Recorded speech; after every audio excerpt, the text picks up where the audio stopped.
ऐसी जिंदगी जियोगे कि बेटा स्कूल जाए और माँ बाप परेशान हो कब लौटेगा, और कोई भी लल्लू पंजी उठा के ले जाए और 10 लाख 15 लाख मांग ले।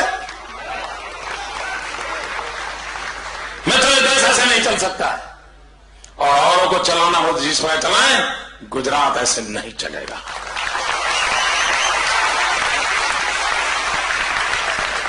और मैं जानता हूं मित्र, इसकी कीमत चुकानी पड़ती है। अगर 5.5 करोड़ गुजरातियों की भलाई के लिए अगर एक को कीमत चुकानी पड़ी तो तैयार हूं।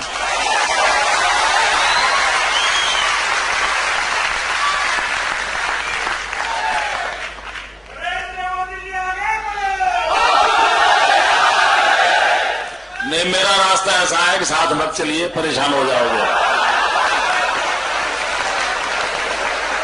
वहीं पर खड़े रह के नारे देते रहना।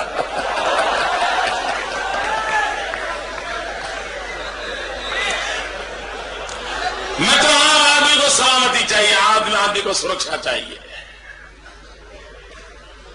और आज गुजरात की स्थिति ऐसी बन पाई है मित्रों, और तभी तो विकास हो रहा है। सारी दुनिया के लोग पूंजी निवेश के लिए गुजरात की ओर देख रहे हैं, लोग दौड़ के आ रहे हैं मित्रों। आने वाले दिनों में जो प्रगति होने वाली है उसका खाका मैं आज आपके सामने नहीं रख पा रहा हूं, समय बहुत हो चुका है, लेकिन आपने मुझे प्यार दिया, मैं तो मैं आपके प्यार को अनुभव करता हूं दोस्तों। मित्रों, मैं इस विश्वास दिलाने आया हूं आपको, आपने राम सेतु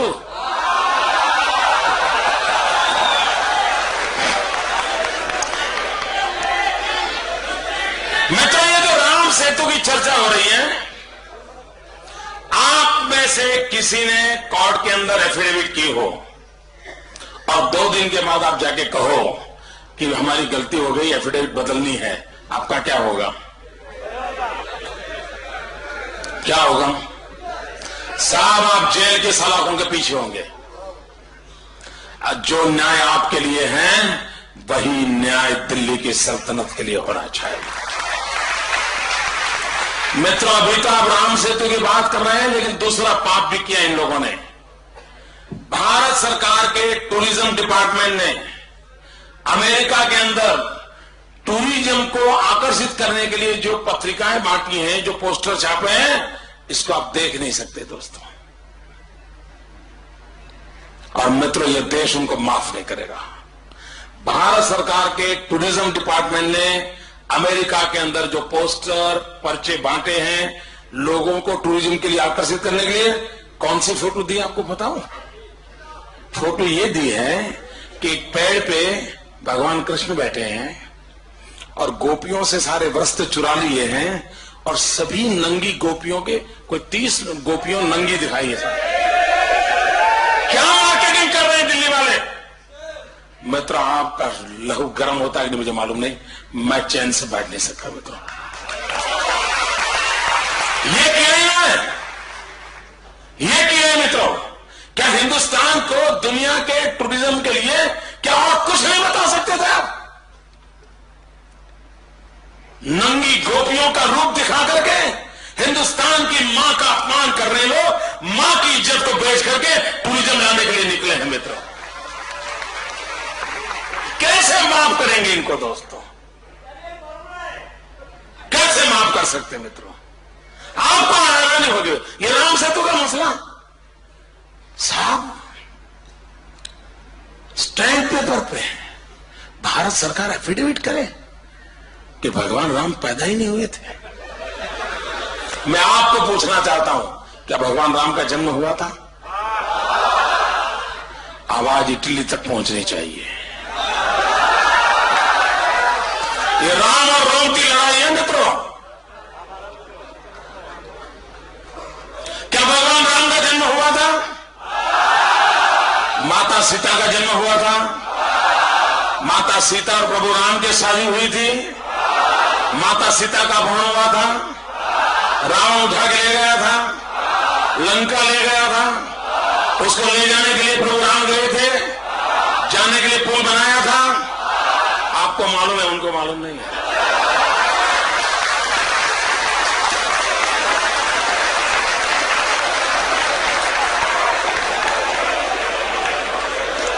ये है मित्रों। और मित्रों मैं बताऊं, आप सोचिए जरा, आप सोचिए, जब भगवान राम एक सेतु बना रहे होंगे तब रावण के मन में क्या विचार आया होगा।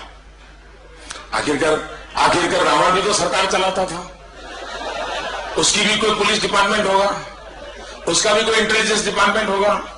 वो police department, intelligence department Ravan को जानकारी देता होगा भाई राम ने पत्थर इकट्ठे किए हैं, नर और नील जैसे बड़े बड़े इंजीनियर आ गए हैं साहब, ये वानर सेना आ गई है, सब ट्राइबल के लोग आ गए और अब ब्रिज बनना शुरू, समाचार तो मिलते होंगे। तब रावण क्या सोचता होगा? रावण यही सोचता होगा, दिन रात यही सोचता होगा, ये पुल ना बने तो अच्छा। फिर भी पुल बना होगा तो सोचता होगा टूट जाए तो अच्छा। फिर भी बना होगा तो सोचता होगा जब राम उस पर जाते हो तब टूट जाए तो अच्छा। रावण की जो अच्छा अधूरी रह गई वो पूरा करने का काम दिल्ली कर रही है। रावण की जो इच्छा अधूरी रही उसको पूरा करने का काम दिल्ली कर रही है मित्रों।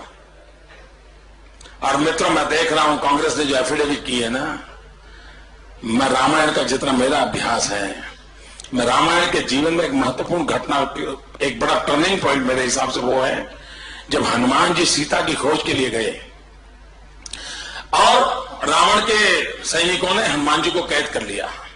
और जब हनुमान जी को कैद कर लिया तो रावण ने सूचना दी और उसकी पूंछ को आग लगाई।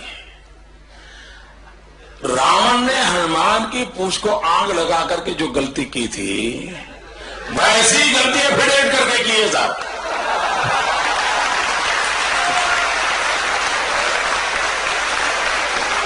वैसी ही गलतियां एफिडेविट करके की है मित्रों। और ये निर्लज्ज लोग देखिए मित्रों, ये निर्लज्ज लोग कह रहे हैं कि ये राम सेतु समुद्र प्रोजेक्ट तो अटल जी की सरकार ने क्लियर किया था। मुझे बताइए कभी हमने ये कहा है कि विकास के लिए सेतु नहीं बनना चाहिए? सर ने कभी कहा है भाई? मैं तो आज भी कहता हूं बनना चाहिए। और मैं भारत सरकार को कहता हूं अगर आपको समझ नहीं है तो गुजरात को कॉन्ट्रैक्ट दे दीजिए।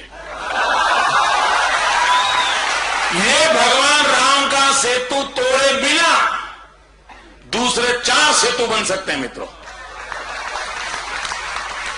सेतु बनाने का कोई विरोध नहीं करता है। और मित्रों जब अटल जी की सरकार थी 5 अलग अलग ऑल्टरनेट के मॉडल रेडी है, 5 अलग अलग मॉडल, और उसमें ये प्रभु राम के द्वारा बनाया हुआ सेतु तोड़ने की कोई जरूरत नहीं है, उसके बाद भी बन सकते हैं। हम विकास के पक्षकार लोग हैं, हम डेवलपमेंट के पक्ष में हैं, हम भी चाहते हैं बने, लेकिन तोड़ना जरूरी है क्या?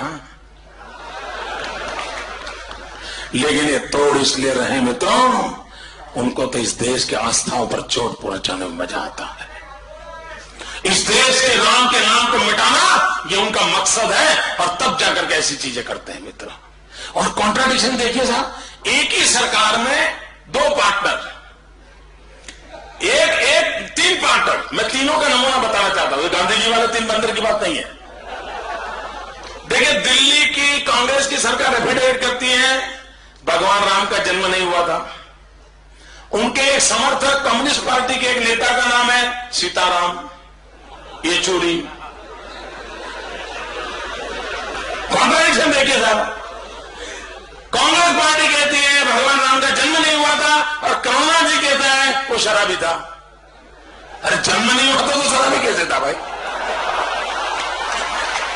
ये कॉन्ट्राडिक्शन देखिए मित्रों, इनके कॉन्ट्राडिक्शन देखिए। ऐसे ही लोग मित्रों, कोई जिम्मेवारी नहीं मित्रों, कोई दायित्व नहीं, जो मर्जी पड़े देश को खींचते चले जा रहे हैं। और मैं कांग्रेस के लोगों को पूछना चाहता हूं, आप 60 साल तक सत्ता पर महात्मा गांधी का नाम लेकर के पहुंचे हैं। जब भी आपको मौका मिला आपने गांधी का उपयोग किया है। अगर आप मानते हैं कि गांधी का जन्म हुआ था? मैं कांग्रेस वालों को पूछना चाहता हूं, आप मानते हैं गांधी हुए थे, तो आपको ये याद है कि गांधी आजादी के आंदोलन के समय भी हर दिन रघुपति राघव राजा राम भजन करते थे? क्या कांग्रेस वालों में हिम्मत है जो कोर्ट में जाकर के कहते हैं कि भगवान राम पैदा नहीं हुए थे, महात्मा गांधी की समाधि पर प्रभु राम का नाम लिखा हुआ है, क्या कांग्रेस में दम है जाकर के मिटा सके?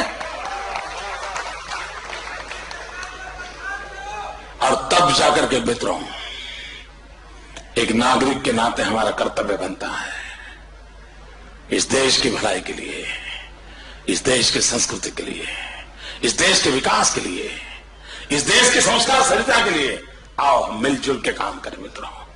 आइए हम प्रगति की ओर चलें मित्रों, विकास के नए आयामों को सर करें मित्रों, गरीबों की भलाई के लिए